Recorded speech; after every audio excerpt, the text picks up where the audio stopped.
Teflon nədir? Özündə heç nə olmur, amma kim ona toxunsa yandırır. Bu narsistik tipdir. Düzündə mən bundan danışmağım bəlkə də doğru deyil. Psixoloqlar, psixiatrlar varkən və üçüncüdə kauçuk. Okey, bir problem oldu. Mən əyildim, az qala yıxılırdım, burxuldum, amma dərhal vəziyyətdən çıxış yolu tapır və davam edir yoluna.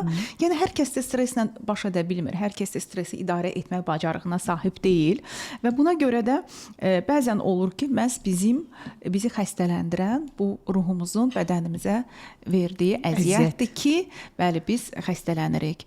Misal üçün, sözü ürəyində qalan xanımlarda tiroid problemi daha çox görürük və yaxud bütün ailənin yükünü öz çiynində daşıyan xanımlarda biz görürük ki, biraz qomburlaşma var, çiyinlər qabağa gəlir, yeri gəlmişkən biraz da ki oturur və sair kimi problemləri biz görə bilirik. Nəysə, bunlar dərin mövzulardır.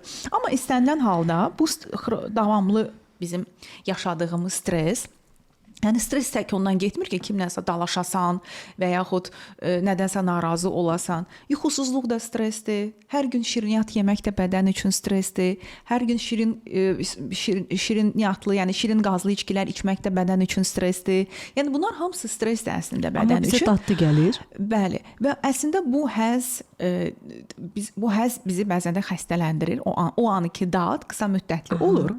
Çünki biz qısa müddətli həzz alırıq. Amma daha sonra bu bədəndə xroniki iltihaba səbəb olur. Yəni iltihab əslində bu xəstəliklərin, bu Alzheimer olsun, ürək-damar xəstəlikləri olsun, diabet olsun, revmatoid artrit olsun, bir çox autoimmun xəstəliklər olsun, allergiyalar olsun, depressiya olsun. Bunların hamısının altında yatan səbəb nədir?